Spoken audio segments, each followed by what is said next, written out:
This week on Gettin Deep, we had Alex Fleay, the man behind Rizzlers Comedy Room in Bunbury, which is at the Prince of Wales. So if you haven't been going there, you better start if you're in the southwest. And we spoke about our view on motivational speakers like Gary Vee, Grant Cardone, the Tate Brothers.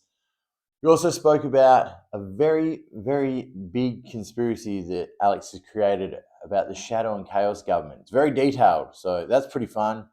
And as you can imagine, we spoke about what we think about comedy and things going on in the comedy world in Western Australia. Mostly just how much we both really, really, really love Adam Sandler. But, there's other bits to it too. Also, if you haven't yet, you need to, because there's probably a week left. Take a snippet, take a quote of something I've said, wise, dumb, smart, funny, whatever it is. Make it into a meme, post it. You could get $50. You could do that very easily. And tag me in it, because you don't tag me, I don't know it exists, obviously. Do that, please. And, like, share, subscribe. Just tell one person. Tell one person you listen to this podcast. Tell them. Just one. And then tell them they should do it.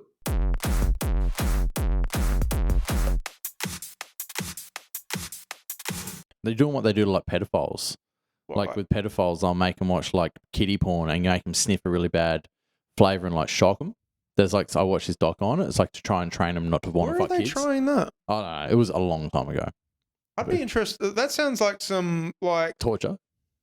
Well, I mean, they're pedophiles. I'm not too worried about torture. I can think of some worse things to do. I can think of some better things to do.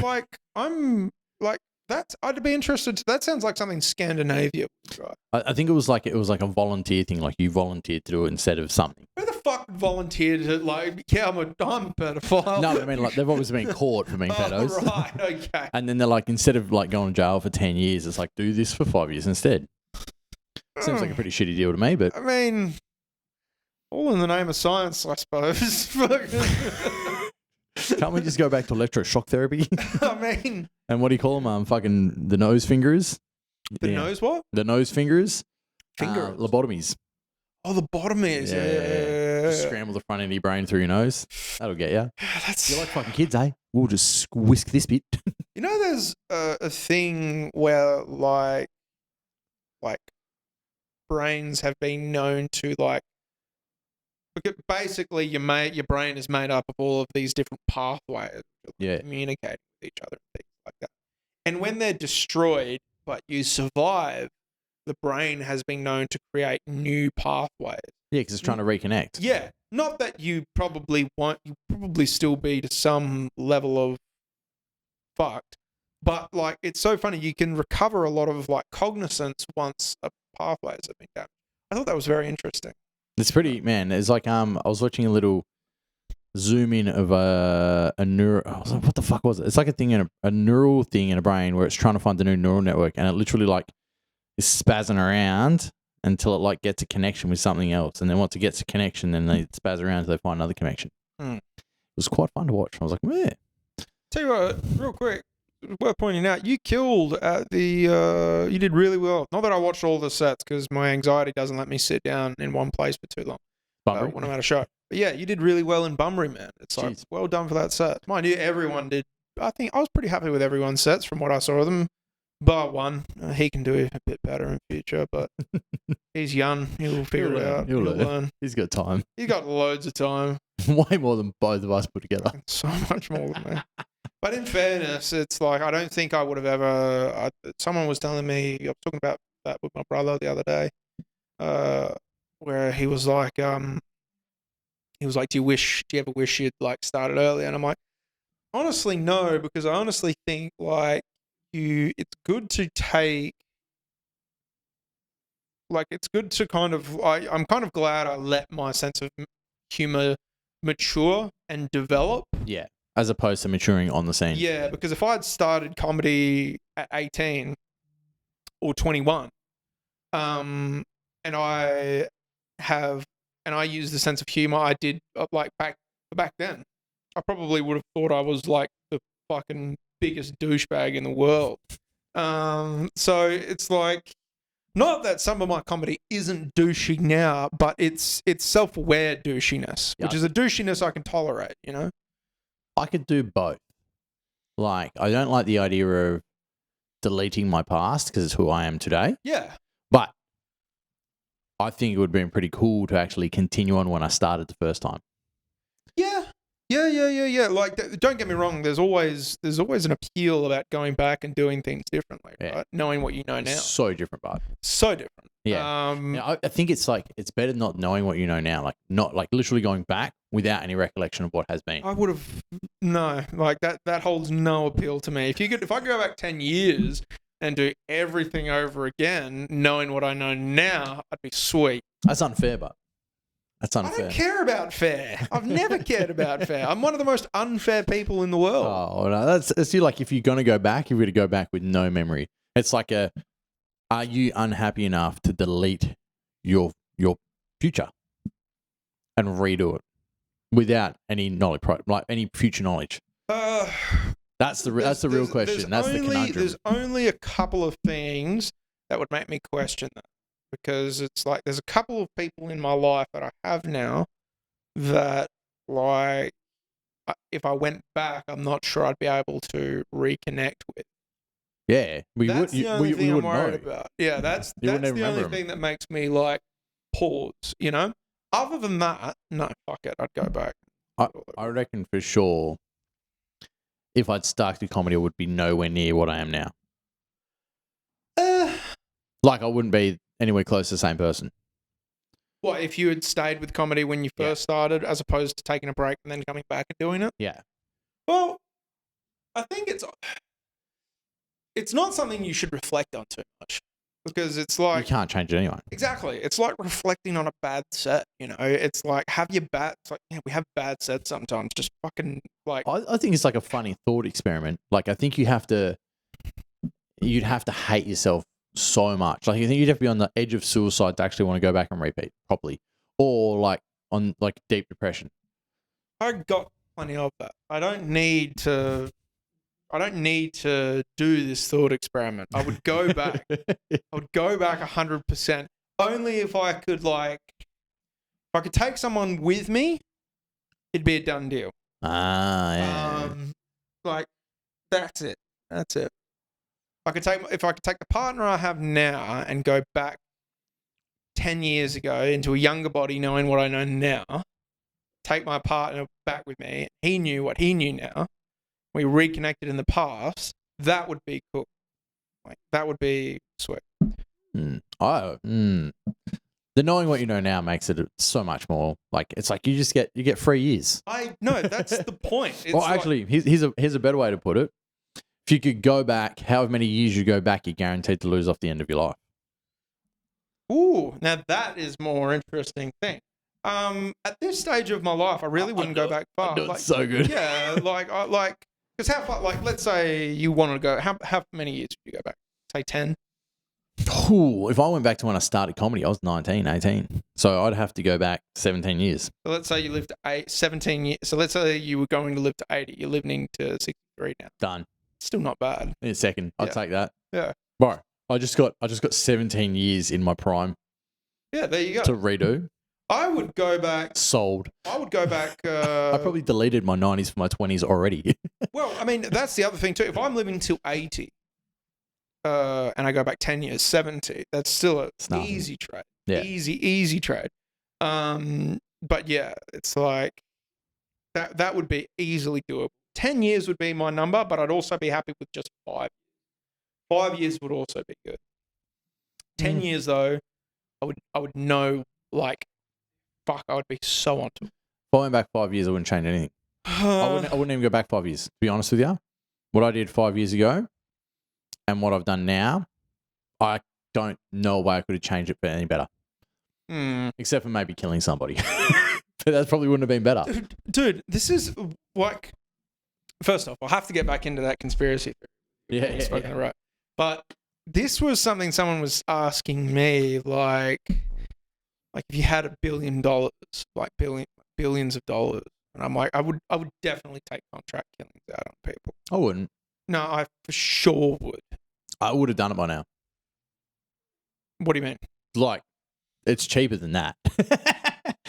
Yeah, if I was going to do it, I would have already done it. If you're a billionaire, that's a different level of convenience. Yeah, but it's like if you're a billionaire and you've got someone that's bothering you, there's better things to do. You're already killing. Like, Yeah, how have you got billions? I'm Like, a spiteful person. I'm pretty spiteful, but I think it's like, I think there would be more suffering in that person knowing that you're a billionaire while they live. Bear in mind, none of the people I would have killed, it's not like They probably don't even know you want them dead. no, they know I want them dead. Oh, okay. They have a good idea. Okay. It's no one who ever like cheated on me. It's no one who ever, because that's like too petty. Well, that's a bonus. Sorry? That's a bonus. Someone cheats on you. You're like sick. I know you suck, and I don't have to find this out later. Sure, you can look. That's one way to look at it. You're like, fuck off. I can see it in your eyes. Yeah. No, dude. That's one way to look at it.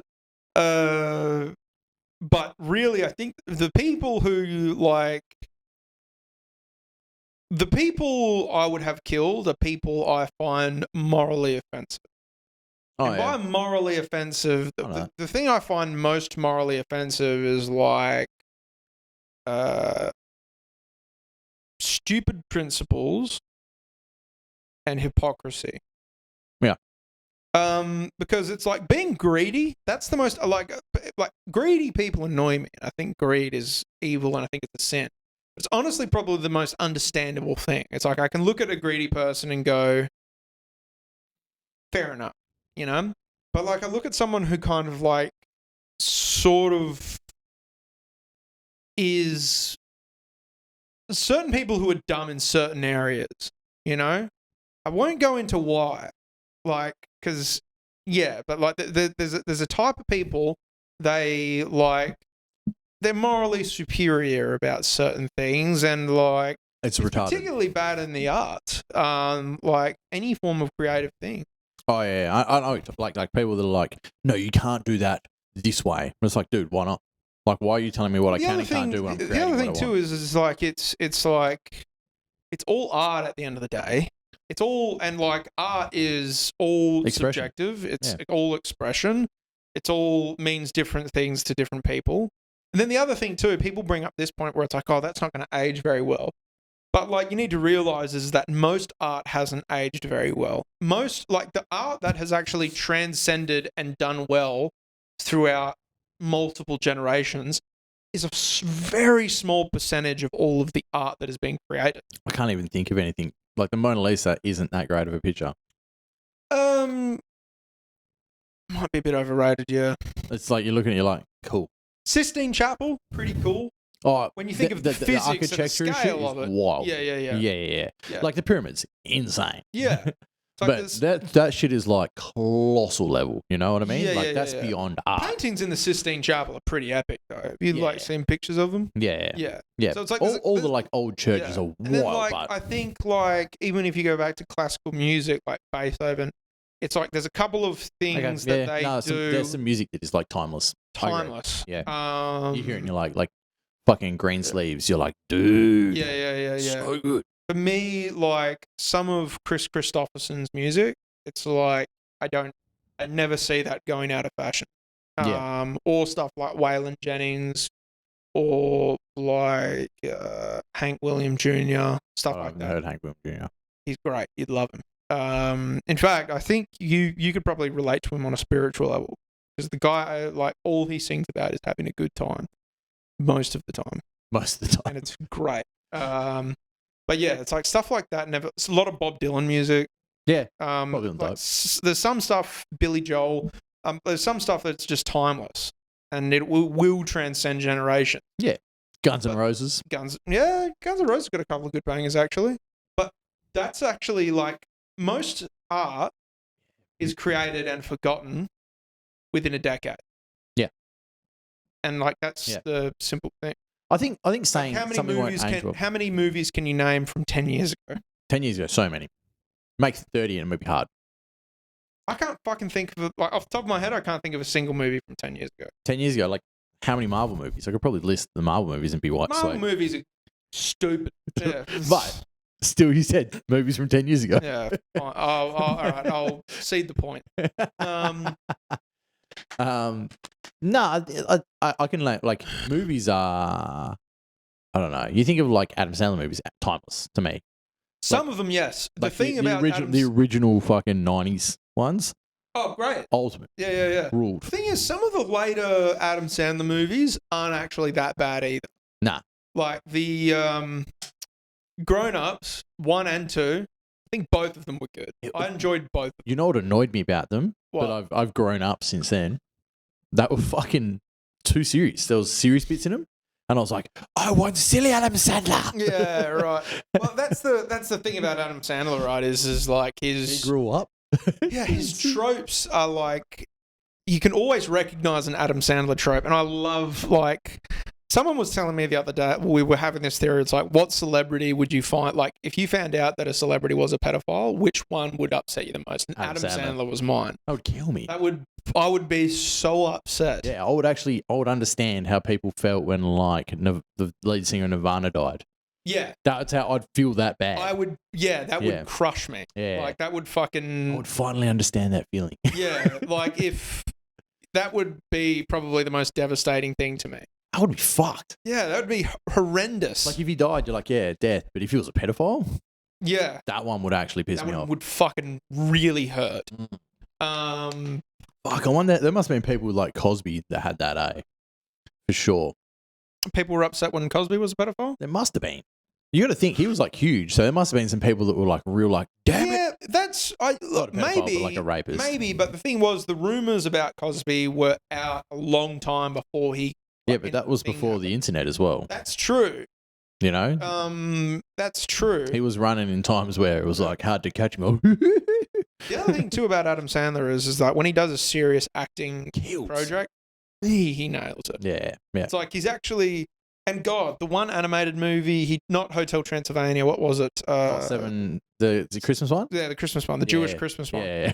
That one was so fucking ridiculously funny. Yeah. In its own Adam Sandler way. Crazy Nights. I think it was 7 Crazy Nights. Yeah. Yeah. To be honest with you, I think in order to, don't get me wrong, he's made some bad movies. I'll concede it. But it's part of the game. I think you need to understand Adam Sandler on some level to enjoy some of his other films. Well, I've shown my kids like early Adam Sandler. They love it? Love it. Of course. I was like, there's rules. Yeah. This is the best. They're like, can we watch more of this guy? I'm like, of course we can. The only other thing comedically that is still as funny as the first time I watched it is Jackass. Nah, different. I watched too much of that part. No, I imitated that shit when I was younger. I mean, yeah, me too. But Trolleys and bushes and shit. I can rewatch Jackass like any day of the week. I'm more CKY because that's got skating in it too. That's true, but I've got them on VHS in there. No. CKY was great too. So was Wild Boys and things like that. The Dudesons, they were all awesome. But I think Jackass it's like the thing about those things. I think was they were all great, but Jackass kind of brought it together in all of this weird, like it was epic scale of stunts, but it was also always like the movie. Yeah. Before the series, the series was good too. Yeah, but the movie actually was like the movie big. was like epic scale, but it still had this element of like this is just bros, just dickheads doing dumb shit together, you know. And so I found that very endearing. So like for me, the Jackass movies never get old. It's like I have a mate, Joel. Shout out Joel. Where like if him and I could sit down and literally watch those movies back to back at any time, and we would still love it. Just yeah. It's been a while since I've watched Jackass. No, they're still great. They're still great. Yeah, it's ridiculous. Did you go and see Forever when it came out? Yeah, I saw it. I loved it. Not. No, I mean it was good. Yeah. It was good. Don't get me wrong. Like you can argue that it was not as good as previous like ones. Old dudes getting made peace. Yeah, of course. But it's like, and they had to bring in new people that were like.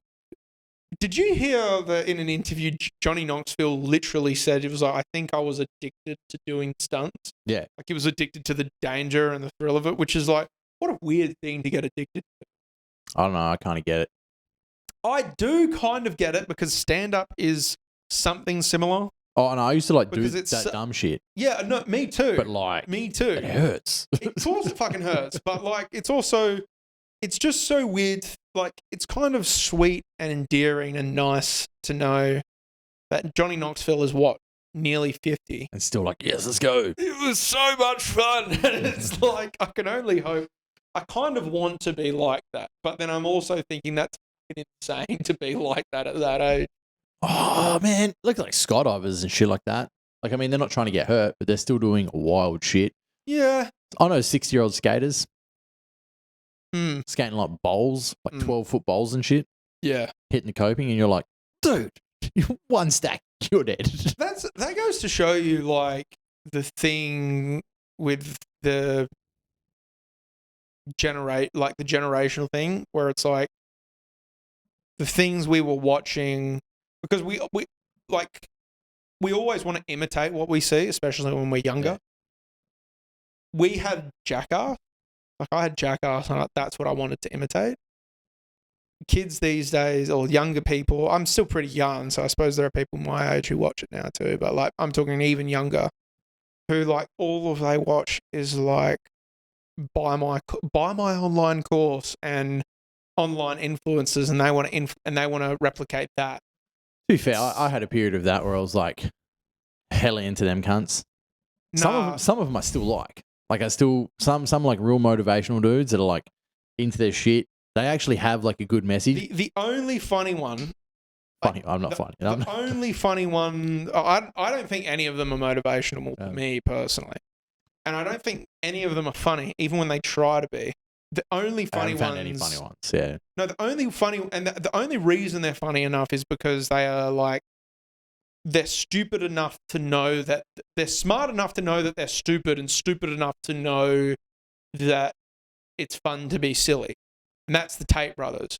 Say what you will of them. Like, you can say they're terrible people, but they are funny. Oh, they're taking the piss hard. Yeah, they're very comical. Yeah. Whereas like everyone else is just annoying. And like those are also the people I would have assassinated. Have you seen Gary Vaynerchuk? Gary Vaynerchuk. Gary Vee. Yeah. He's one of the more annoying ones. He rules, dude. But I also kind of have some sympathy for him, because you can tell he really believes what he's saying. Oh, he believes it hard out. Whereas like, because he doesn't sell any courses or anything. He's literally just a fucking money-making machine. Well, this is the other one. Like, there's one, Eli Elliott, I think is his name. I don't know who that is. Douchebag. Then there's another one, Grant Cardone. Oh, no, Grant Cardone. I actually don't like Grant Cardone. Yeah, Grant Cardone is like the worst of the worst, in my opinion. So he did a pod with Jordan Belfort, the Wolf of Wall Street. Yeah. And like, Belfort's full sales guy. Yeah. And I thought Cardone was a sales guy. And I had listened to their pod together, and I was like, Cardone is a dog shit piece of crap. Cardone's just a marketer. He's just got enough money to market enough, and just people run off a script that he'll hire enough people that he'll make sales. But he also is a lot of the first off, very few of those people, not even Gary Vee. I think the Tate brothers, although I have a theory about them, but most of those influencer guys, they're not self-made. And Grant Cardone is the worst one of them all, because he literally had a video, I think it was like 3 or 4 years ago, where he literally said it was like my millionaire uncle had the wrong idea about money. He thought you should save it rather than spend it, and things like that. And it was like, he has actually realized that's not going along with his self-made image, and he has had that film scrubbed from the internet. Oh yeah, dude, he's put so much crap out. I've been watching that cunt for like over 10 years. Well, this is where it gets better. He had this, like, he did so well to bury this. You have to go to the deepest, darkest corners of Reddit to find anything related to Grant Cardone's uncle, because he launched a social media campaign, like, where it was like, they call me Uncle G, my nickname's Uncle G. Yeah. So that when you look up Grant Cardone uncle, comes up with Uncle G rather than his actual uncle. Yeah. And his uncle was like an oil and real estate millionaire. So like, he's a profound piece of shit. He also like That's why the marketing. That's he was all a it is. notorious drug addict who. Oh yeah. Which He look, admits that, luckily. yeah, he admits that. Fair enough. But there's some other things he won't admit, like the fact he was allegedly, we'll say that, he was allegedly caught sucking off a trans prostitute way back in the day. Look, we've all been there. I haven't. Yeah, but none of us have the Church of Scientology to cover it up for us. We also don't have a fuck ton of millions of dollars. Yeah, exactly. On coke benders. Pretty much, yeah. But he is backed by the Church of Scientology too. I didn't know that. He is a Scientologist. He's a yeah. That's but the thing is, as well, that Scientology is a very interesting movement because they've like gone back within themselves over previous years because of criticism, and they never stop backing their people. They'll always back their people, but they're also like don't be so public about your loyalties to Scientology anymore because it's not doing well. They just go sue everyone. Yeah. I do actually like what Scientology believes. It's fun. Yeah. Like aliens, souls possessing us, and we're just like souls vessels. Scientology as well, which goes back into my greater theory, which is like all of my theories are interlinked too. It's like, so one massive. It's really just one giant conspiracy theory. None of it is like this. It's not categorized. It's all linked. Just one big chunk. Exactly. It's like a woman's handbag. It's just there's a bunch of shit in there. There's a bunch of shit going on. But she needs it all. Yeah. She really does. It's like you take one thing out of there, she's fucked. Yeah. Where the fuck is my lip gloss? Where the fuck are my tampons? Yeah. But it's the one that actually matters. Yeah. I'm like lip gloss. You're just like, I'm fucking bleeding. Well, because can we go into it? Yeah. Because it's like prepare your ears, people. Yeah. I've heard this half of it. You've heard half of it. Yeah. Basically, all of the problems that we face now today as a society all began back with the death of Alexander the Great. Now, what year is Alexander the Great? 330 BC. Right? Okay, cool. Yeah. And he died 2.4 years ago. Mm-hmm.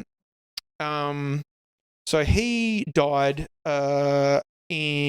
without an adult heir. He had one son, but that son was an infant. And he had no like immediate. He hadn't chosen a successor, and all of his generals start fighting over his like this huge empire that he had conquered, which was the biggest empire in the world up until that time. It was like nothing came close. And only a few empires have surpassed it too in terms of size. Genghis Khan, British Empire, Spanish Empire, and the Portuguese Empire. I think those are the only ones. I didn't know Portuguese did. Yeah, no, Portuguese had some serious shit going for a while. But yeah, he did that. He conquered all of that, and he fell, and his generals immediately started fighting, and it was actually brutal. It's honestly a period of history that is not spoken out enough, but the sheer brutality at which his like general warlords fought over the fucking remains of his empire was savage. It's quite funny to think they couldn't just be like, hey, let's all just Well, that's eventually what they did. Yeah. They eventually divided up into 4 different kingdoms. So there was Greece, like the west coast of Asia, so like the western half of the Middle East and the eastern half of the Middle East, and then Egypt. And that's how they divvied it up. And but like I have a theory, so this is where it starts. So really there's about 12 to 20 families that run the world. And I think about 4 or 6 of those families were founded then. So they came together and they realized were they part of the generals, or they were just like inside? No. They came from they were just noble families. Yeah. They probably consisted of an Egyptian family, a Persian family, a couple of Greek families, possibly an Israeli family or a Jewish family. They weren't Israelis yet. And then possibly an Indian family. So 6 families all came together. And they realized it's like we can never. That was too brutal. Like the conquests of like the constant 100 years of fighting that Persia and Greece has had between us was too much. We can't continue doing that. We never want to lose this. We want to control the empires. And so they pretty much over the course of the next 2,000 years figured out how to control, manipulate governments and empires. And they realized that like the Roman Empire was coming up. They knew that would be the next one. They were like, this is the one. Like there were already rumors about Rome coming out. Like there's a fucking bunch of guys over there in Italy and they are fucking shit up. Like they are the next big dogs. And where was the Spartans' years? Sparta's like prime years was between 600 BC and 400 BC. Oh, okay. So that was before this, really. Yeah. They got taken out. Yeah. They existed for a fair bit after, like right up until I want to say 180 BC. Okay. But after that, like the Romans just caved them in. So yeah, they existed either side of that, but then 600 BC to 400 BC was their prime years, and so yeah, these guys started like investing into Rome and things like that, and they manipulate politics. Now, this is what I call the shadow government. But you need to remember there's two shadow governments. There's the normal shadow government, the merchant shadow government, the peacetime shadow government.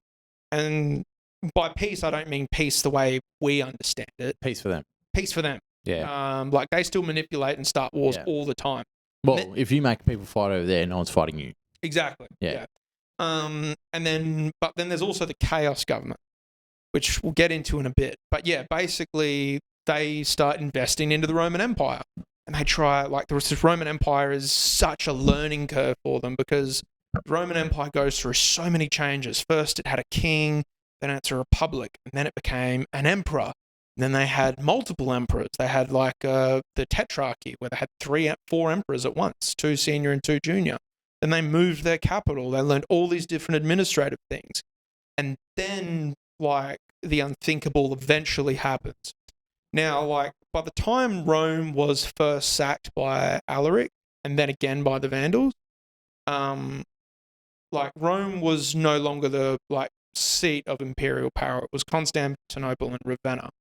But it was still a symbolically very important city. It was a sacred city, you know. Yeah. And it got sacked, and they were like, they were not counting on this shadow government. And then the chaos government gets involved, and they realize we've invested over 1,000 years, or nearly 1,000 years, into an empire that was meant to last forever. And it very nearly did. Like it lasted a long, long time. Yeah, we're getting 1,000 years. Yeah. And then if you count the Eastern Roman Empire in with it, that's 2,000 years. So the Western Roman Empire falls. And then they were like, well, imperialism didn't work in that frame. They tried a different kind of imperialism later. Then they got into, well, let's try a hand at religion.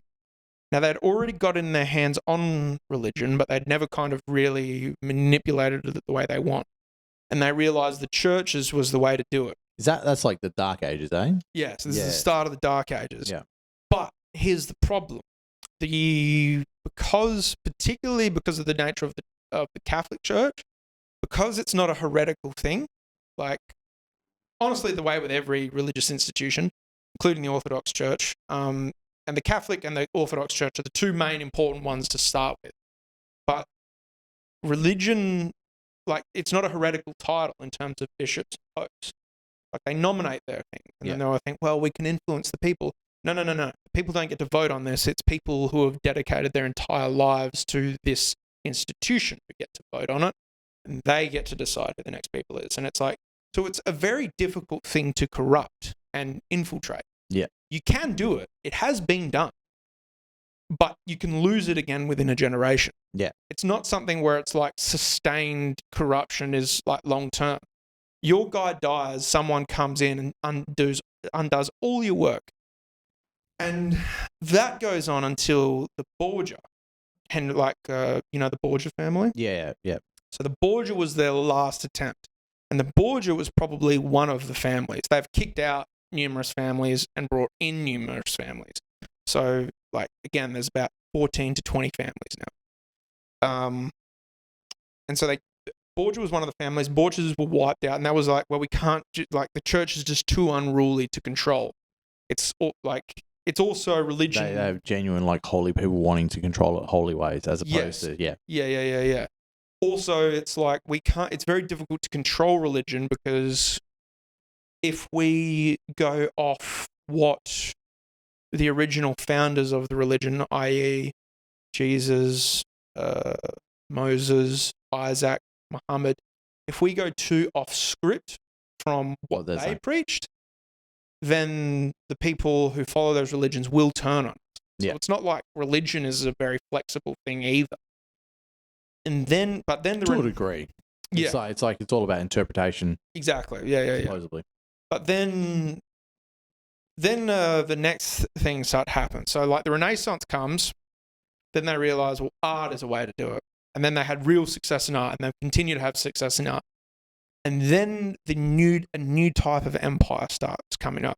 And it's an empire because all empires before that were all military empires. Yeah. They had economic factors about them, sure. They ruled with fear. Yeah, they were ruled with a mighty, mighty hand.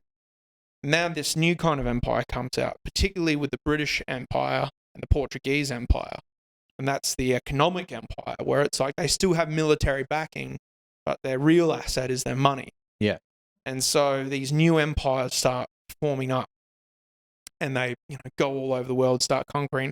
And then these elites start hedging all of their bets. First off, the chaos government was activated when the Roman Empire fell. It was also activated for Julius Caesar, because Julius Caesar was before the Roman Empire fell, so I got ahead earlier. But Julius Caesar was the guy. He was going to basically devalue slavery, because he was going to say, if you, like, are a landowner and you produce valuable crops, you need to have a certain number of free people and citizens working your land. He was going to institute that. Yeah. And that was going to devalue slavery entirely. You need to remember, slavery was the most valuable commodity ever. I feel like it still would be now. Not anymore because of technology, but it was supposed to be. Until technology overtook it, it was the most valuable commodity for 1,800 years. Still reckon it probably is. No, we might be out in 15 years, but the upkeep of it would be too much now. Well, you just think of how many people are slaves now, having a fucking pointless job, working for the government. If you pay tax, you're a slave.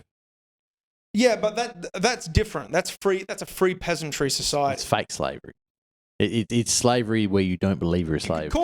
You could call it free peasantry, a free peasantry society. That's what I believe we're in. We're in a free peasantry society where we do owe this fake fealty that is somehow not enforced, but we go along with it anyway. It's totally enforced.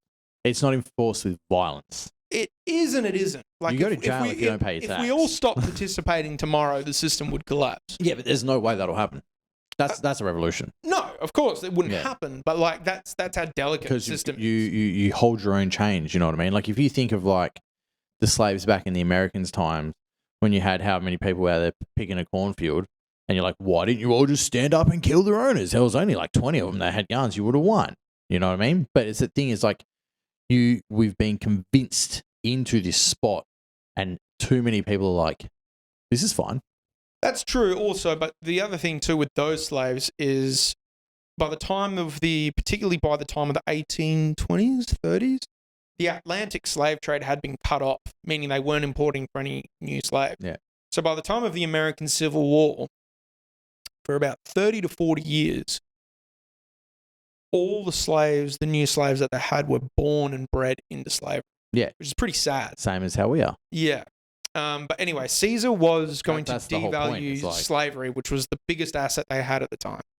So they killed him. That was the activation of the first chaos government. Then the Roman Empire fell. That was the activation of the second chaos government, where they're like, we need to salvage this fucking shitstorm. The third time they activated the chaos government was when the Mongols came. Because the thing about empires is you can kind of see them coming up. The thing about all empires is you can see that these people are on the up. Yeah. Like, keep an eye on them. Oh, yeah. I mean, it doesn't happen overnight. Yeah. Mongols were kind of the first and really the only empire ever, only legitimate empire ever to just come from absolutely nothing overnight and 10 people. dominate everything. The best. Yeah. Do you know they didn't like having blood on them? I did not know that. Yeah. That's why they were always on horseback with bows and arrows. They actually hated getting blood on them. They thought it was disgusting. So they would always... That's why they were so great at war, is because they never really got in close. They could get close enough, but not in close, like a hand-to-hand combat kind of thing. Because they were also fond of executing a lot of people, and that seems a bit bloody. I feel like they were okay with getting blood on them when they had to. Genuinely hated it. The Mongols hated getting blood on them. Yeah, but everyone hates blood getting blood on them. It was like a spiritual thing for them. Right. Yeah. I feel like they were comfortable doing it when they absolutely had to. I assume so, but I read a big thing about how they are. Although spiritually they were very interesting people. But the downfall with the Mongols was it basically turned into a war of attrition of the world against them. And the Mongols, for all of their advantages, they had like no real administrative structure or long-term seated power plan. In fairness... Yeah, because they didn't want to be. Well, they did want to be eventually, and they made huge efforts to like implement those things and like learn those things and adopt those things. They really did. Like they did in a lot of ways. Genghis Khan started the first postal route. Yes, he did. That is absolutely true.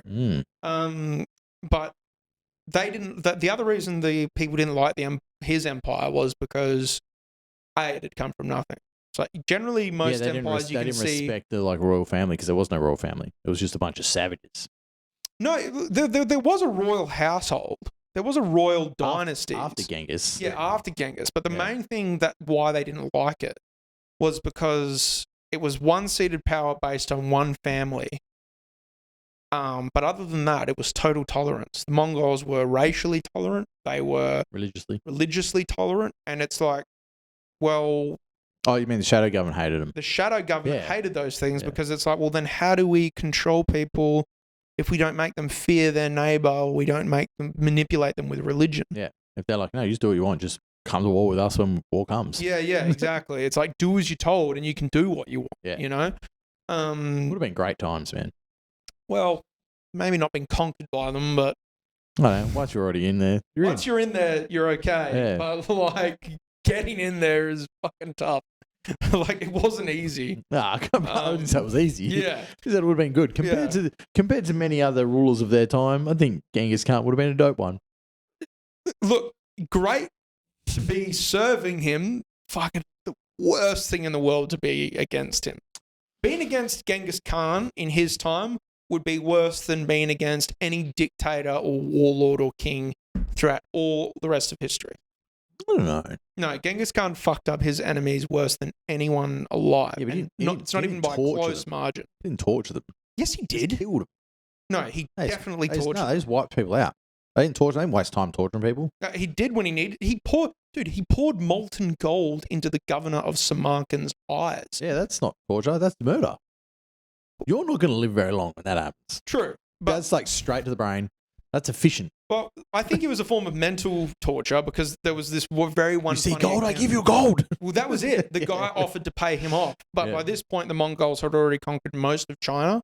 So they were like, we're balling. Like this. Yeah. We don't need money. This money you're offering us. You're a disrespectful dog. Money didn't have any appeal to Genghis Khan because it's like he wasn't raised in a government where it's like he wasn't a greedy cunt. Yeah, like horses was his wealth. Yeah. It's like he really saw horses as the ultimate wealth. It's freedom. Yeah, freedom. So gold was of very little. Like he could see, like he used it to barter with people who it was useful to, but really it had no use to him. So he was like, "I'll give you gold, motherfucker." That's dope. Yeah, molten gold in the eyes. Yeah. I love that. Yeah. He would have had a golden skull when he was done. Pretty much. Man, that'd be worth a bit. It would be, actually. Yeah. The skull's a pretty big, heavy thing. Well, it'd just be like would have lined the inside, you would assume. Because straight through the eyes would have melted all his brain and everything, so it would have just lined all the inside, would have just filled up. So it'd be like a golden skull somewhere. That's an experiment I'd be interested to see. That's what the pedophiles we were talking about earlier. We Just pour the molten gold through their exactly, eyes. just to see what happens. See if it melts their skull or not, or if it just stays in there. So yes, the shadow government activated at Genghis Khan. Now, the next time the shadow government would be activated was the American Revolution. Trump 2020. No, that totally orchestrated. Yeah, But the next time it was the American Revolution, because the idea of democracies and republics was not necessarily a new thing. It had been practiced in places like Greece, and Athens, and Athens isn't Greece, but like Rome, like republics and democracies had been practiced, but never in the way the Americans planned to practice it. Yeah. This thing that the Americans were doing was something totally brand new to the extent that they were thinking. Not only that, but they were in like a resource-rich country. Yeah. And not only that, but the shadow government had invested all of its goodies and all of its wealth into the British Empire. The British Empire was like going to be the thing. And when they realized that the Americans were going to win, they were like, well, we need to salvage this too. And so... Do you know what the average age of the founding fathers is? It's extraordinarily young. It's like 20. Yeah, it's like between 20 and 40. One of them was like 17. Yeah, so one of them was young as fuck. You're like, that was a 17-year-old going like, fuck these countries. Yeah. They were so... Like, they were very young for their time. I genuinely respect it. So I think about when I was 20 and I was like, man, I fucking hate how things work. And they just like took over. Yeah. And they were like, well, so do we. Yeah. Let's write a fucking document so that cunts don't do this again. What was so interesting about the founding of America was the idea, like the founding fathers, they wrote and they debated and they went back and forth. The founding fathers knew slavery was going to be a problem for America later on. Yeah. And so they left it in the institution that it's like, we'll leave it in the institution so that they can change this later. But they knew that they actually couldn't sustain and build the country without slavery at the time. But it's so interesting how smart, like they were smart guys. They were just going like, would I like this if this was me? That's what I feel like they went. The whole Constitution is them going, if I want the best place, what would I want for me? And every other person gets the exact same rule as me. So I think that's what it was. And they were like, slavery's got to go, because at some point everyone's going to be like, well, what about them? Well, it was the other thing too was it was the first document of laws based upon like pure morality. Yeah. Rather than just what was deemed as fair, because what's fair and what's moral are not always the same thing. Nah. So they wrote it up based on like the best moral judgment that they could. And that's why like they knew it's like our descendants will get rid of slavery later. It's like it will go. Yeah. And we need to leave allowances in our constitution for them to do that. Because if we don't, it will like this experiment will fail. Yeah. And that's the thing. America is just one big government experiment that's gone mostly okay. Like in every experiment, every government. No, King's is not an experiment. That's a truly established thing that actually works remarkably well. Not for the little people. Too well. Yeah. But King's work remarkably well. But yeah. So the shadow government is like, but then it comes along the 20th century. And so the British Empire is like on its last legs. The British Empire is still top dog, but it's like they know they can see the end of it is coming. But they're still like kicking ass now, really. The Brits, barely. I mean, to be fair, there's nothing changing what they've fucking got control of. It's not the same. I mean, they're not they're still a world power, but they're not like a... Man, if you speak to a person from England and be like, do you like the Queen? They're like, yeah. And you're like, why? I don't think many of them do like the Queen. Heaps of them do, man. Heaps. You speak to anyone with a British accent. I do it all the time. Whenever I'm around someone with a British accent, I just go, I fucking hate the King and Queen. Just to watch and be like, what are you talking about? You're like, they suck. Yeah, they do. I agree. But anyway, the 20th century comes along. They can see the British Empire's on its last legs. They can see America is coming up. They realize it's like they've learned something. Military empires weren't the way. Economy-based empires was helpful, but it wasn't the way. It's something more to do with money. Secondly, it's important to point out this isn't a Jewish thing, because Jews have been they've actually been the victim more of the controlling families rather than the... They're like the younger little shithead brother, right? Well, sort of. You're in, but you're taking all the blame. Well, there are Jewish families within the family. Yeah. But the other thing is, because particularly when the Jews have just been useful both as a tool and a scapegoat to the families. Because when shit starts going badly in a country, like, oh, no one's got any money, the government doesn't have any money, who do who's got heaps of money? People in power, the kings, start looking around. And it's like the people in the shadow government who manipulate it, they make sure it's like, I can look at those, they blame the Jews. Yeah. But then the other thing, and this is important too, because this plays a part now, this was like the theory behind it when it first started. The theory of digital currency started back in the Middle Ages. And it started because Jews figured out how to safely transfer wealth across continents. So what it was, Jews keep very good track of their heritage. And Jews, knew when they had families in, let's say they knew Jews in, Arabia. Yeah. Knew when they had family in England. And they would go, well, we need to travel to England. Like another Jewish family we need to travel to England. We will sell you all of our possessions if you write us a note of credit and sale to be given to your relatives in England so that they will reimburse us when we get there.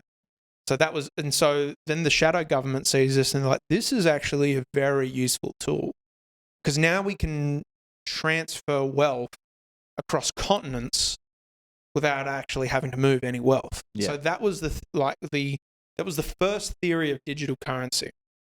And then the 20th century comes along and then they realize it's like fucking not empires aren't the way. Militaries, you do need military. You'll never not need a military, but it's something more to do with money. And so the 20th century becomes this whole rampant thing to jack up money. They invent communism to literally create a frenzy around capitalism. Capitalism is the way. It's that's what I truly believe. It's communism was only invented to make people fervent capitalists. Yeah. Yeah, that makes sense. It's yeah, this works, but it doesn't because there's one cunt at the top who always takes the money. It's but you could be the cunt at the top. Yeah. Good idea. Exactly. Yeah. And the funny thing is, the first people who kind of wrote the theory about capitalism, they always said it was actually going to be a finite solution.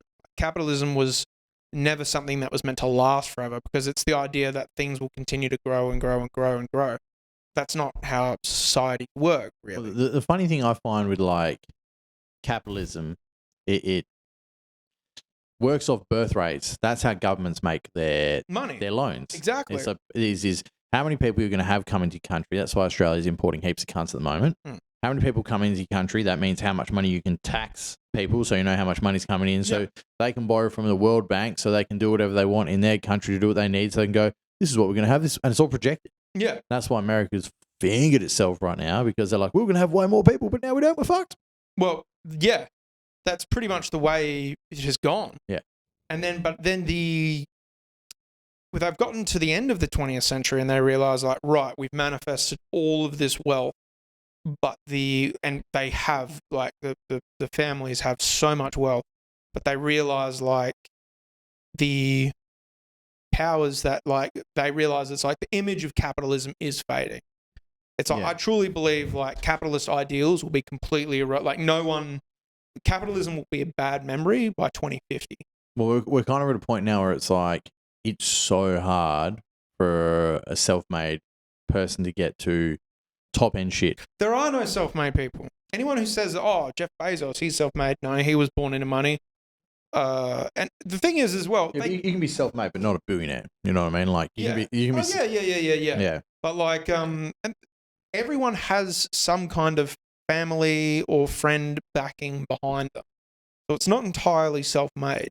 And the thing is, you can be a millionaire or a billionaire. To be self-made, you have to get other people on board. Exactly. Yeah. You have to. Sure. That's part of it. And the thing is, as well, it's like, that's not to say people like Jeff Bezos and Elon Musk aren't competent people, but they're not self-made, and that's important to remember.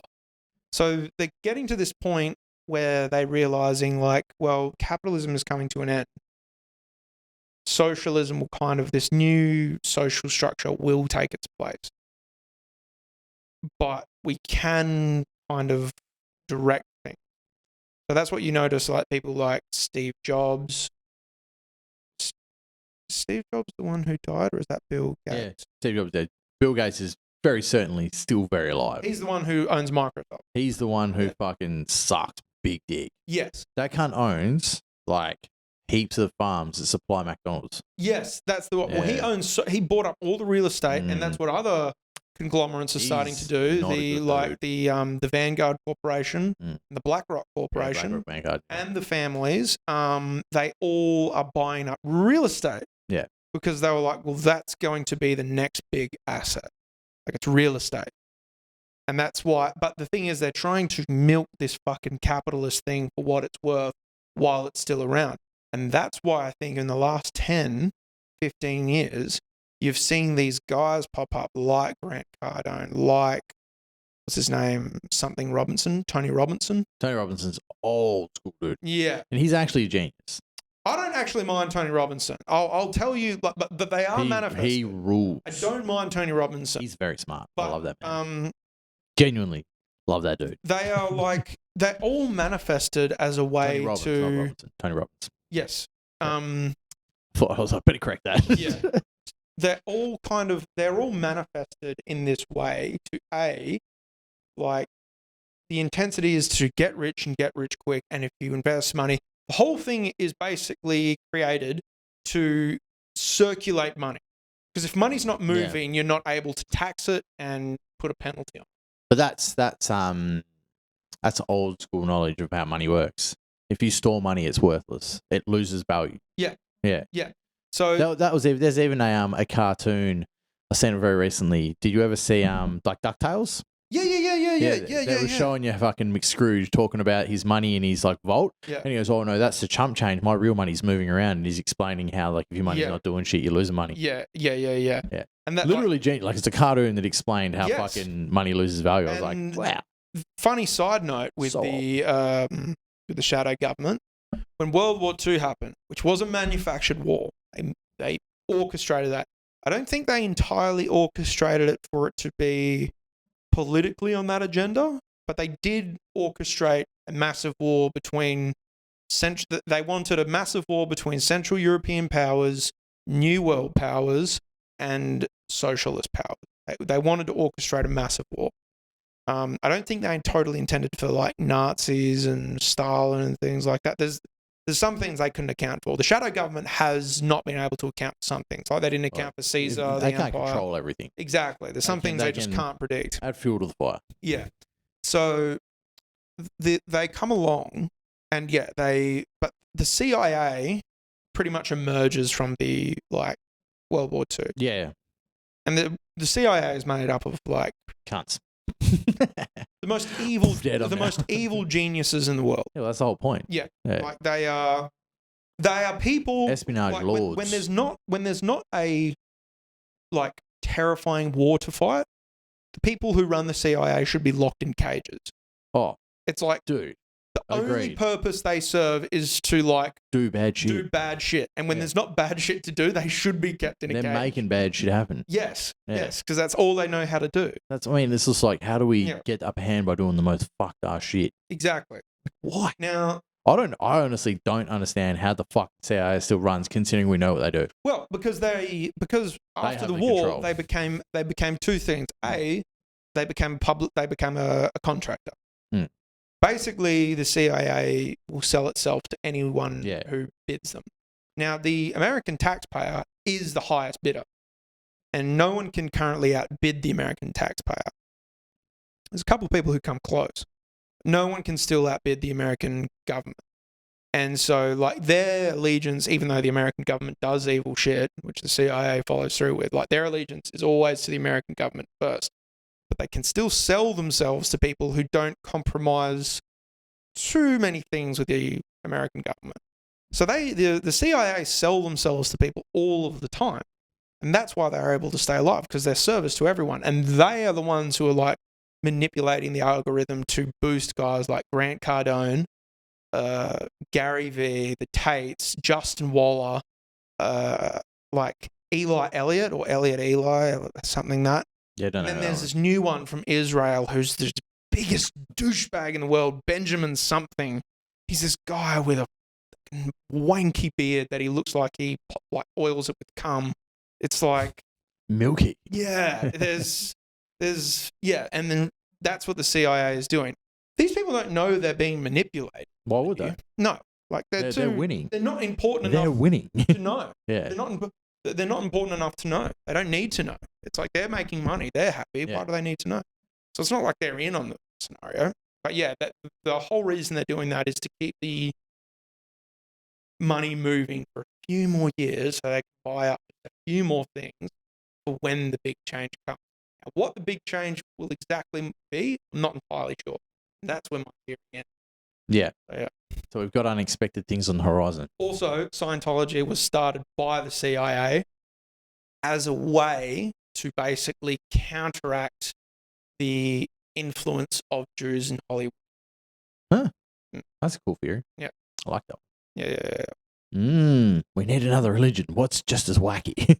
It needed to be a new religion. It couldn't be a Christian religion because it was had like to be something way off. Yeah. Let's get L. Ron Hubbard. There's a Christian thing within Hollywood too, which causes the CIA trouble. But basically, they don't want any one religious or political group to be too powerful within the arts. Yeah. Because it's like that's how you spread a real message. Yes. Yeah. Yes. That's real messages that start revolutions come from art forms. To point out, because I've mentioned the Jews a couple of times in this theory, Jews are not the bad people in this. Just make sure you pay attention before anyone goes accusing me of being an anti-Semite. It's like, no, they play a part, but really many people play different parts. Yeah. British, I wouldn't worry. I don't think you orchestrated that, making it sound like Jews had much power. Yeah. Yeah. They're within there, but that's, Yeah. They do play a part, but so do many other people. Like the royal family of Britain still play a part. Yeah. Oh, clearly. Yeah. No, they're great.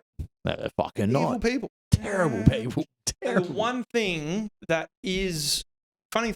thing that like they have tried to use the controller is honestly kind of the one thing that ends up saving it. And that is like religion.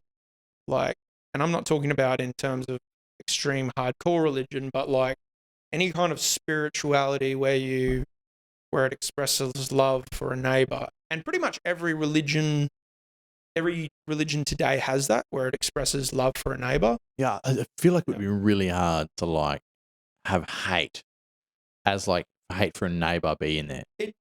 Those religions have existed and they don't survive. They can't. It's they can't survive. You're just like, you'd be fucking everyone over who's like next door. People eradicate those religions because they don't like them. They eradicate themselves. Yeah. Because it's like, I hate your neighbor. Okay, cool. Boom. You're like, oh, wait, that was our two-person religion. Exactly. And I knocked out the other dude. Yeah. So those religions come and go. But like any kind of spirituality where we express love and tolerance for one another, that's pretty much how it's tolerance within our group. Exactly. Yeah. Exactly. It's like people like us. Yes. Because people that aren't like us are bad. And that's why the American experiment, like the original American experiment, was so dangerous. Because it's like, this is something where this is an idea that has never been taken to this extent. It's an idea that's existed for a very, very long time. It's not an original idea, but no one has thought of, let's institute it in a law of government. It's always been left to like religion. Things like that. On the thought of an original idea, Go on. what do you think about the idea that no idea is ever original? Well, there has to be obviously some original idea. First off, can we pause and can I go pee? Yeah, definitely. You were asking me We're back. about is there anything such as an original idea? Do you think that there is any original ideas, or do you think every idea has already existed at some point in time? Well, it depends what you mean as an idea, because if you're saying does it exist already, or does it exist in terms of our ability to comprehend it? Has it existed? Has it existed? Well, gravity has always existed. The theory of gravity was founded with Sir Isaac Newton. So, yes. Yeah, no, but that's not an idea. That's how am I going to say this? That's explaining an idea. So the theory of gravity is explaining how it works. Whereas you could be like, hey, I'm stuck to the earth because of this thing. That would be the original idea. Huh. Why am I stuck to this earth is the question. And I'm stuck to this earth because the earth is spinning is an explanation. But I guess the idea would be, hey, we're stuck to this earth because of some special force.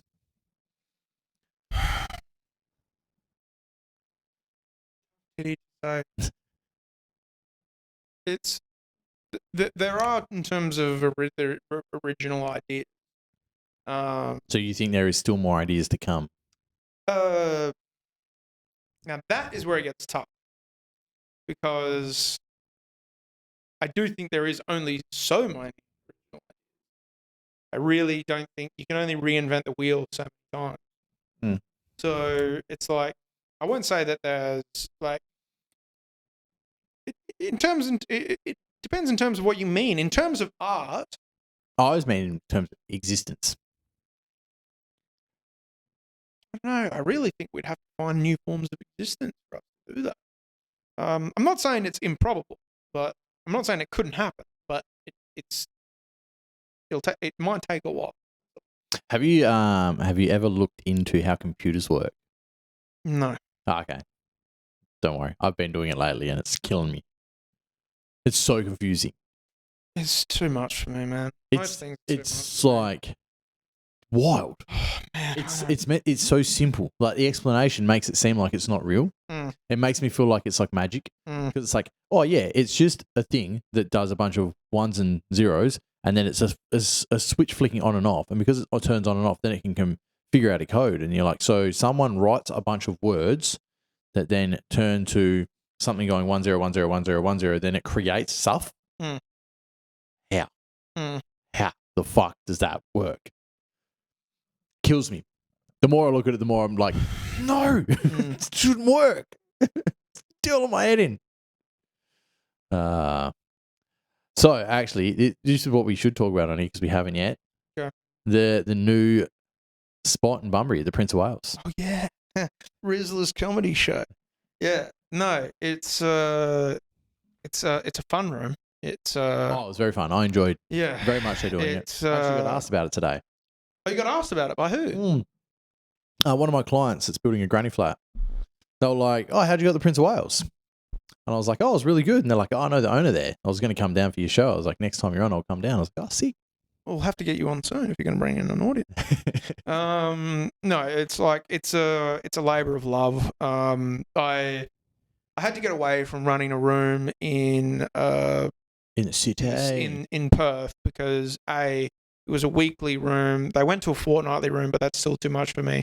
I'm confident in the hands I left it in, David Morgan Brown, and Robbie. They will look after it, but it's just an energy thing for me, man. I don't really like to throw pity me parties, but like I've got my own mental stuff I have to deal with. But like I'm also like, I also don't help my mental. I don't feel like I help my mental stuff by getting away from things, but nor do I help it by overworking myself. Yeah. So I found putting a room out in Bunbury, that's a monthly room, was the perfect medium for me in terms of like, right, I would rather put on like a really fun monthly show where everyone does a longer set and everyone makes a little bit of money, at least enough to pay for the fuel there and back, and that way it's like it's a fun gig, you know, and that's really what I wanted to do. And it's like I say, man, it's a labor of love, but like the venue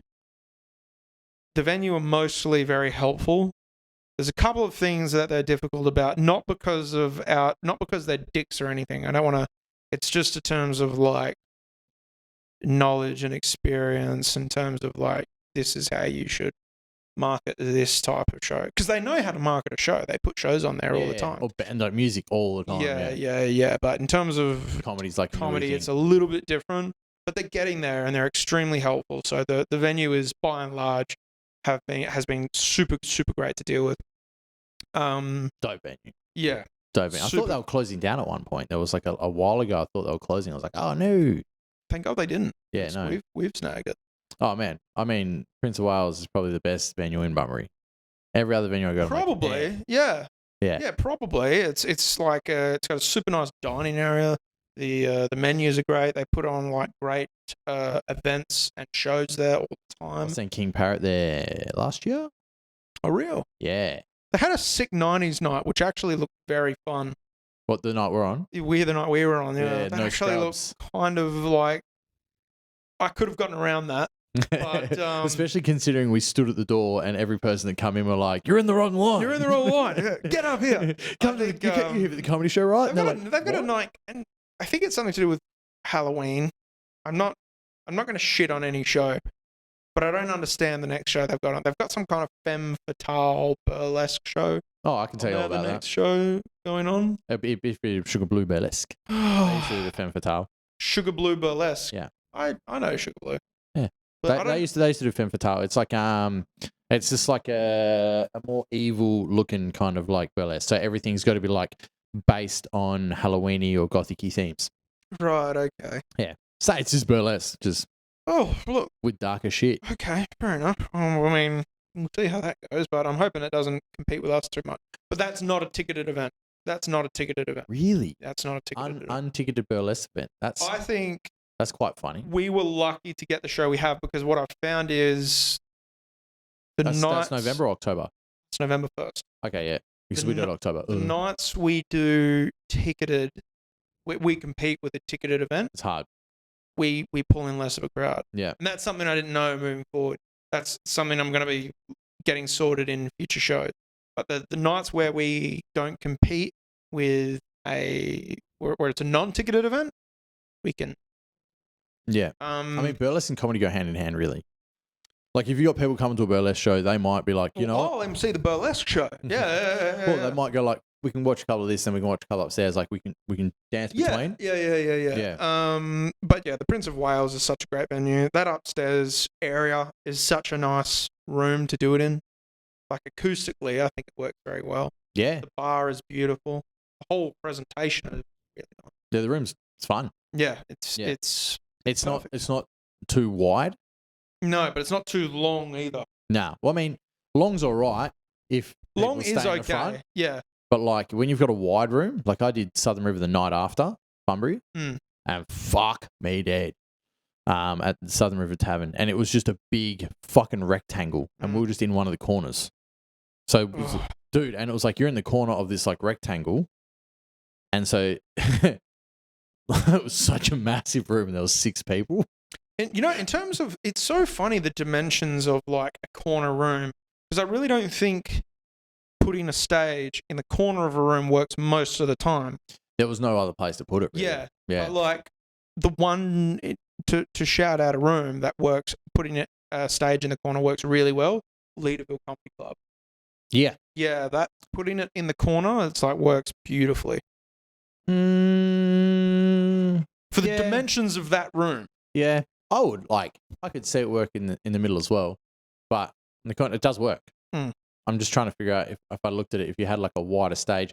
I mean, for comedy, having that in there, because like it's a smaller stage, whereas like a bigger stage, because you look at like Linnet's Lounge, that would be the same size stage there that you'd have in Leaderville in the Red Room if you took up the whole back wall. Linnet's Lounge. What room runs there again? What, Leaderville? No, Linnet's Lounge. Linnet's Lounge, that's ECC on Tuesday. Oh yeah. Sorry, so I just call it the fucking the Johnny Foxes. Yeah. So Johnny yeah. Fox is upstairs. Yeah. I always get those two mixed up. Yeah. So like that size stage that's there It's would be the perfect. same size as what's would be at Leaderville if they did a full stage instead of corner stage. If they did wall to wall, it would be similar to that. But yeah, I did do what you were talking about earlier about next gen or new breed. I did new breed last year, I think. oh yeah, That was good fun. Yeah. But I'm no longer the new breed. no longer New Breed, you're old school. Well, I don't know if I'm quite there. I'm hoping to do Oasis again soon. I think someone put in a good word for me.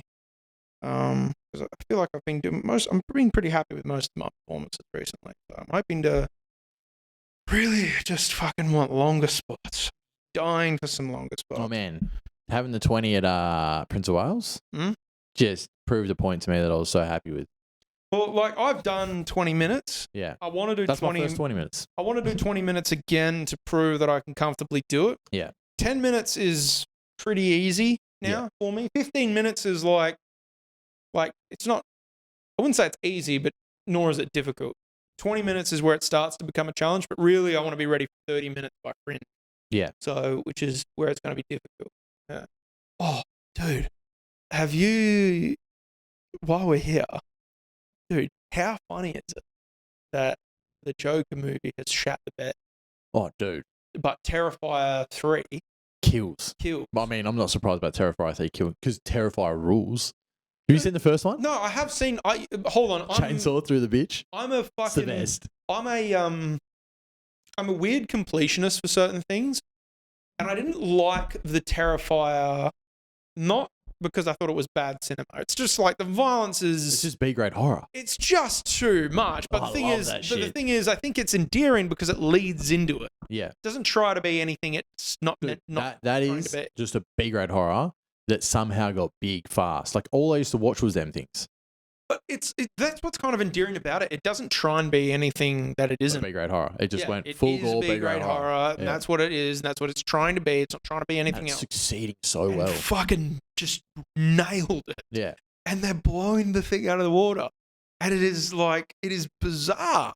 Man, it's for me. I personally think the reason the Joker failed, I think it's a huge stunt by the director. But that's my I haven't seen it, but one of the first things I heard. People are walking out of cinemas. Yeah, I mean, I'm not a big fan of musicals as is. So when I was like, "Oh, it's a musical," I was like, "Cool, whatever." I'm probably not gonna watch it. There's a couple of good musicals out there. I don't think the Joker's the right one to set a tune to. Cannibal, the musical rules.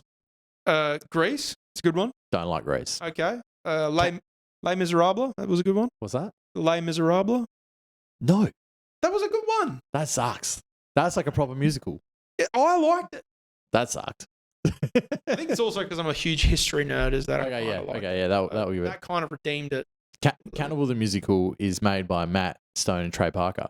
I think I've seen this a while ago. So good. Yeah. And what was another musical I like? I actually went and seen the Book of Mormon. That's a dope musical. I seen Wicked on stage. I can't believe they're making that into a movie. Yeah, look, it was an interesting story as a musical, and I was like, it's cool, but it wasn't like I want to come see this again. I was like, good on ya. Interesting. I'm not surprised they're making it into a movie. I make anything into a movie these days. Make anything. But another movie that did really well. It's so funny. I think cinema is a weird reflection of us anytime as a society. Because think about when superhero movies first started coming out. Yeah. You mean like before Iron Man? Or do you mean when Iron Man and shit started coming out? Pretty much Iron Man was a big one. Yeah. It was probably like a huge chapter in it. I fucking hated Iron Man. Me too. The first one was like, this is crap. No, me too. Here's the thing, is because I'm an autistic completionist, if I watch one thing, I have to watch everything else in the trilogy. Otherwise, I won't understand the memes that come on the internet later. So it's like, I have to watch it. You've watched every Marvel movie. I had to watch every fucking Marvel movie, and I didn't enjoy a single one of them. I have watched. Except the Logan movie. No, Madam Web's Fox, so it doesn't count. Okay. The Marvel ones, yeah. Yeah, but like all of the Marvel ones I didn't like. Not one of them. But I think it's a very strange reflection of us as a society because we are starting to not enjoy superhero movies anymore. when we did start to enjoy the superhero movies, the big one was the Tobey Maguire Spider-Man movies. That was before Iron Man. Yeah, that was before Iron Man. Iron Man was a big milestone, and when I say they're big, is in terms of it's like when those movies started coming out. No, it's like, dude, they were hopeful movies. Mm. People were like had hope, like people wanted to be heroes. Obama, Yeah. whereas like everything was hopeful and joyous, and like we were winning the war against terrorism, and we were like there was like people could afford a fucking house and things like that, you know. Whereas now there's a movie out which I feel like reflects society perfectly. Terrifier 3. Well, that's one of them. We'll get back to that. But there's another one, Speak No Evil. Have you seen that one? I've heard of it, but I haven't seen it. It's fucking master cinema. Yeah. But it's basic. I won't spoil it for you. Is it? It's like a thriller, yeah. It's a horror thriller. Okay, yeah. Horror thriller. No supernatural elements. Yeah. But basically, and it's got the dude who was Split. Yes. Who I keep thinking is Ewan McGregor, but I know it's not Ewan McGregor. James McAvoy. There we go. Well, it's Scottish. That's where you get mixed up. Oh, they look similar, but I know they're completely different people. Yeah, they I just think Train Spotting. It's basically like, it's one guy. like people are like there's a couple, they fuck other people over, kill them, steal all their shit, kidnap their children, which is like it's desperate times, and like that is, I feel like, a reflection of society, where it's like listen, I don't really want to fuck people over and kill people and kidnap their children, but if I'm getting $500,000 for it, you know what? It's quite funny. Because when I used to watch B grades, Flat Stick was probably like my most brokest times. So it's kind of like pretty relative to what you're saying. Like I used to watch a lot of B grades. Even B grades was really poor. Even then B grades, that's kind of the other thing where it's like, I mean B grades. It was like gore and high violence. The Terrifier is kind of, I think. I haven't seen the new Terrifier, so I can't comment on it. Like it's where still it puts a $3 million budget, dude. Mentally, sorry. Still a $3 million budget. $3 million budget. Yeah, that's a B grade. Insane. That's a B grade, yeah. Yeah, but the movie Speak No Evil is very low budget too, respectively. It's not as low budget. I mean, as that. McAvoy was probably paid fucking $5 million. He was probably the biggest part of the budget, yeah. But it still blew it. Like it made its money back plus double, yeah, plus extra, and it's like it's still respectively a very low budget film. I think it's like I might go watch the Terrifier 3 this weekend. Actually, thank you for reminding. I'll probably stream it at home. Yeah, no, I didn't watch the second one in cinema because it wasn't. I think it was out, and I was like, I should watch that. And I was like, I didn't. For the third one, I might. I hear it's like great for a B grade horror movie, dude. But again, I think you've seen the first one, yeah? Yeah, I've seen the first and the second. So spoiler alerts: the fucking where he's chainsawing the bitch in half. Oh, dude, so good, dude. I had to turn away. I don't have to turn away from much of cinema. I was like, I was cheering on the TV. I was cheering it on. I was like, too much. Fuck yes! Yeah. I'm not a queasy. You know what? I actually think I'm getting queasier as I get older. But I'm not a naturally queasy person. Yeah. Like I told you that story that time where like I was coming back from Old Malts. Yeah. And I drove past a guy and I had to pull over to help a guy, and a guy's scalp got ripped off. Fuck wild, eh? That was a bit nerve-wracking, I'll grant, but I wasn't queasy. But yeah, man, that fucking... Look, respect to Terrifier. They know exactly what they're doing. But again, I feel like it's a reflection of society. It's like we are now past the era of we're not hopeful for the future. And that's why let's just kill shit. Yeah, and that's why we're like we are in like they make the popular movies now are movies where we're just thankful people survive. Survival is a win, you know? It's like fuck. It's like you're existing. You're not dead. You're not dead. You're still alive. That's the win. There's some carcasses on the way, but you're not one exactly. Of them. Yeah. So I think that's a huge reflection of us as a society in terms of what movies are popular. Oh, what about Deadpool Wolverine? What do you reckon of that? No, I think it was a huge stunt by Hollywood. I think the only reason it made any money was because people love Ryan Reynolds, people love Deadpool, people love Hugh Jackman. You put all three of them together, people will go pay to watch it. Heaps of flashbacks, heaps of callbacks. It's the best.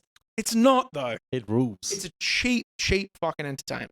So what? It works. I'm not saying it doesn't work. But in terms of First off, I'm not knocking anyone for like not being original. I don't consider myself that original anyway. People say I am, but I'm not. Fucking. I'm surprised you don't like the idea of Deadpool, considering you hate Marvel, because like Deadpool was the first to buck the curve. It's just look. The first Deadpool movie, cool. Like, granted, punching the thing now. The second Deadpool movie, yeah, cool also. And the third Deadpool movie, it's not that I'm not. It's structurally, it's not a bad movie. I saw it. It's a fun movie. The performances are fun. The jokes are fun. It's funny where it needs to be funny. It's cool where it needs to be cool. Like the fighting scenes are filmed very well. It's on its own credit, it's not a bad movie. But I just fucking hate the way it plays into nostalgia so much. Just pandering to nostalgia just annoys me. It's so much. This is the ultimate callbacks left, right, and center. I don't like it. I don't want it. What if Adam Sandler did a movie where he just like called back all the old characters? Well, I am looking forward to the Happy Gilmore sequel. Yeah. All right. But that's only because it's Adam Sandler. Like, again, I'm an Adam Sandler loyalist. Like, if Adam Sandler runs for president, like, that may be what would save America. I don't think so. That might be the first president where people come together like America comes together totally as a country. I doubt it. What do you mean? I've met people that think Adam Sandler sucks. Who? Losers, dude. Losers. They fucking are losers. Oh, man, I had a... His movies are like... People say it's like his movies are stupid. Of course they are. That's They're the just whole point. Feel good time fun. Yeah, have fun. And this is the other thing that annoys me about a lot of cinema these days. Because sometimes people criticize other films and they say, this movie was boring. And it's like, you are trying to achieve too much in your own entertainment. You know? It's like, not all films are meant to blow you out of the water. Yeah. It's like, go into every film with low expectations and like just let them blow you out of the water. You know what movie did that to me pretty recently? Oh. Transformers 1. What did that do for you? You liked it? I expected it to just be like a shitty kids movie. Like, I took my kids to watch it because I was like, we want to see Transformers 1. I was like, I mean, cool. I can remember, I feel like I watched Transformers 1 a couple of times when it came out. I think I remember it being quite epic. Oh, the new one. It's like animated. Oh, I've heard it's good. It's really good. Interesting. Really good. I had literal laugh out loud moments in the cinema. Which was like, I was like, ah! I think there's two stories. There's two mediums of storytelling which are like untapped resources. One is animation.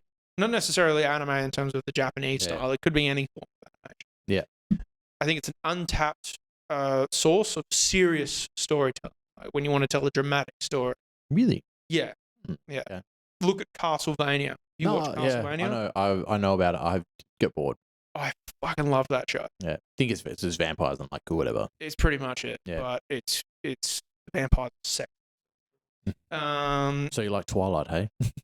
Nah, none of them are sexy. Nah. My partner makes that same fucking joke all the time, and it fucking bothers the piss out of me. For it, but I did. I set myself up for it. I'll grant you, but I don't like that. The thing, but then the other great medium for storytelling, I think, is miniseries. Like, I think the 4 pieces of cinema that I've enjoyed in the last 2 years the most have all been miniseries, and that's The English. Have you seen The English? The English? Yeah. No. You would love it. It's a fucked up story. But it's proper good. Chernobyl was a great one. Yeah. Yeah. I started that and didn't finish it. I was meant to. The Bodyguard was a good one. Was that a series? I thought it was a movie. That was a series. That was a miniseries. And there was another one. I forget it. But yeah, there was another one. And yeah, like... All non-fiction, but eh? Is The Bodyguard non-fiction? No, I feel like no, that's fiction. That's fully made up. That's fiction. Didn't the English is fiction. I'm thinking, I feel like there's a movie called The Bodyguard that has Ryan Reynolds in it. I think that's what I'm thinking. Bodyguards. Oh, The Assassin's Bodyguard. The Hitman's Bodyguard. That's what I'm thinking of. Yeah. I have no idea what The Bodyguard is. It's just about a bodyguard. Yeah, it's nothing. It was a good bit of cinema, but yeah, it's hardly an original idea. Just interesting. Yeah, some guy protects a politician. She's like kind of hot for an older woman, but she's also a bitch in politics. And he's got to protect her even though he doesn't like her politics, but then he ends up fucking her. It's a whole thing. Yeah. You know, you can kind of see it coming. You can kind of see everything coming. It's cool, good, but you can kind of predict everything. Yeah, it's kind of like that thing. You're like, oh, it's going to happen. And it happens. You're like, cool. I wanted that to happen. Yeah. I'd hate that. Yeah. I called it. Yeah. Someone needs to cut someone's head off. Yeah. Terrifier 3. Yeah. I wonder when that's going to be out on streaming services. It's like 2-3 months now, max. That long, you reckon? Well, I reckon it's going to have a run. The thing is, I don't think they agreed to keep it in cinemas for that long. Dude, you need to remember, if it's making money, they won't take it out. That's true. No, you're totally right. But the thing is, as well, you've got to get it past. It's not the cinemas that will want to take it out. It's like American like film grade, where they grade like R-rated, MA, that kind of thing. They're very, very strict about how long certain films can stay in cinemas. Yeah, because they're like, oh no, you're ruining things. Shut up, cunts. Yeah, well, it rules. Yeah. Like, man, that's what I think will get. There should be more R-rated shit in cinemas. There should be like a newer level. They should up it. I watched a movie a little while ago called Caligula. Oh yeah. And I was stunned because this is a porno. It was, but it was like because I'd seen TikToks about the movie. It was that it was such a brutal graphic movie, but then I looked it up and I'm like, it was made in the 70s. How fucking brutal or graphic could it be? Yeah. And then I realized why. It was like the only people who would produce the film was Penthouse. Yeah. It's a literal. It's a brutal, dark film, like. But a porno. Yeah. But again, it's like I know a thing or two about history, and it's telling the story mainly of Caligula, but also his predecessor Tiberius. If there's two emperors who you're going to tell their story through a porno, Tiberius and Caligula are the ones. Like, those two were the horniest. Those two were arguably two of the most fucked up emperors. They have to be in the top 5 most fucked up emperors of Rome ever. And look, that's a lot because there's a lot of fucked up emperors. Yeah. Yeah. Well, I did this thing. I've got this game that we played recently with a couple of my mates. We're like, what we're going to do is we're going to ask ChatGPT for the 20 most fucked up people in all of history. Mm-hmm. You're going to pick a number, and then we're going to give you whatever number you pick. So you pick one of 20, you get that person. Then you have to convince me why that person is awesome.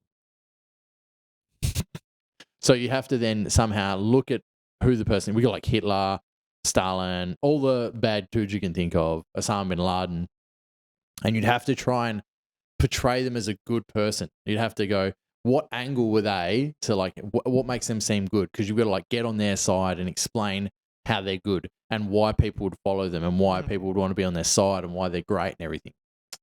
Stalin was a romantic. He was deeply, deeply in love with his first wife. I think I said countryman at least 20 times during that game. Like, he was a true countryman. For all of them. Like, yeah, Hitler was looking after his country. Yeah. He was doing what the people told him to do. He did what he thought was right. Yeah. Well, it's like, there's a whole, it's like, you've got to go like the worst person ever and try and find out how to make them sound good.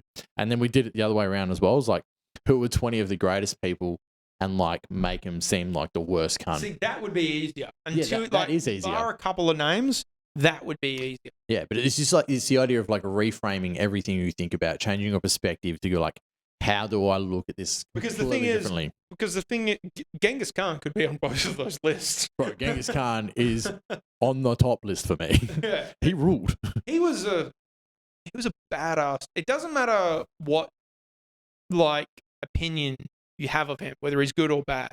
He was badass. Oh yeah. Yeah. He ruled. And he was like, I don't think his badassery has been topped.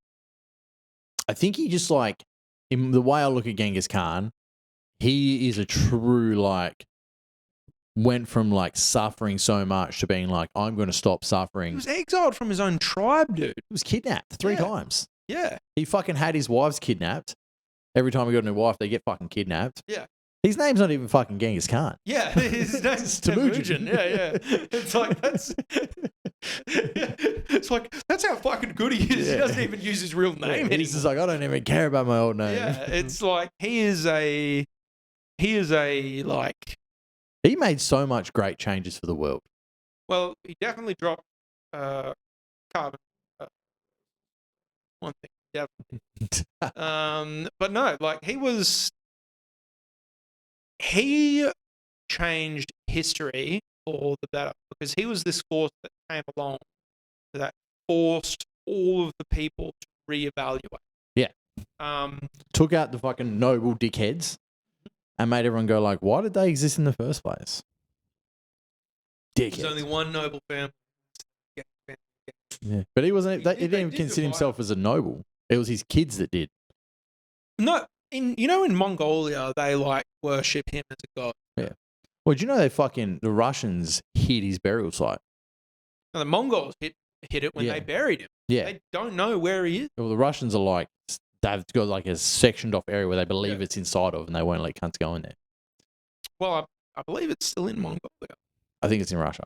I think it's like the part where it's buried. Yeah, well, yeah, you need to remember, like the Mongolia, Genghis Khan's Mongolia was a much bigger Mongolia than today's. Yeah. So that could totally be true. I'm citing something I read a long time ago, so it could be slightly off. That could be totally legitimate. Yeah. I would not like that. That sounds like it's absolutely true. Yeah. But like that would make sense because if Mongols knew where he was buried, there's two directions they take with that. Either they want to keep it a secret from the world, it's sacred to them, no one else, or B, they get in an uproar about it and they were like, we need that part of Russia, but that shit belongs to us. Yeah. It's like, that's where our fucking God is, you know? They still have a daily military parade in Mongolia. Why wouldn't you? They have a daily ceremony honor. They have a daily ceremony. It's like the raising of the flag for them. They honor Genghis Khan, which is like, good man. You're gonna honor anyone. Probably the guy who conquered the biggest empire, the biggest land continuous empire ever. With such a bad. It's a legend. I reckon we wrap it up, but promo Rizzlers Comedy Show. 1st of November. December show? No December show. Taking a break over December. Yeah. That's what the venue wants. We will be back. We will be announcing dates very, very soon for January. I'm getting those dates sorted this week for both January, February, and March. Blocks of 3. That's how my autism works. Look, it's such a fun room. If you're in Bunbury or if you're a little bit of a drive out from Bunbury, if you're in the southwest at all and you feel like making a Friday night trip, come down, get yourself some food. The food is delicious. Bar upstairs. And you know what? I only put on comics that I like, and the only comics that I like are funny. So that's the rule. That's the rule. It's like no, we put funny people on all the time, and we've got our future lineups are looking really, we've got some really, and I'm very excited to share it with everyone. Yeah, please come down and support the room. Especially because if you want comedy in the Southwest, you got to go there. You got to go there. You got to, yeah. And it's like, also, guys, I'm not trying to jip you. It's $20. It's a deal. It's a very reasonably priced thing for a comedy show. Yeah. You know? Yeah. It's an hour and a half of great shit. It's very good shit. Yeah. Have you got any fringe show? Have you got a fringe show you're doing? I don't have one to promote yet. I feel like the details for my fringe show should be coming out very, very fucking soon. Very, very excited to be working with a few people. Can I plug some dates though? Yeah. Yeah. Always, my friend. Real quick, I'll plug some other nonsense. Okay. So if you want to see Alex anywhere else. Okay. When's this coming out? Not this Thursday, next one. Okay. Well, I won't plug that. Okay. Next Thursday, I am actually at the Fremantle Comedy Factory. So if you listen to this in the morning, Freo Comedy Factory. Freo Comedy Factory. It's it's one of the funnest rooms in all Perth. I love it there. Yeah. And then we've got actually I haven't got anything for a while. Oh yes, I do. I've got Port City Comedy on the 6th of November. I'm doing 10-minute spot there. And then I'm doing the Windmill on the 8th with the lovely Ant Maxis. Ant is one of the goodest boys in comedy.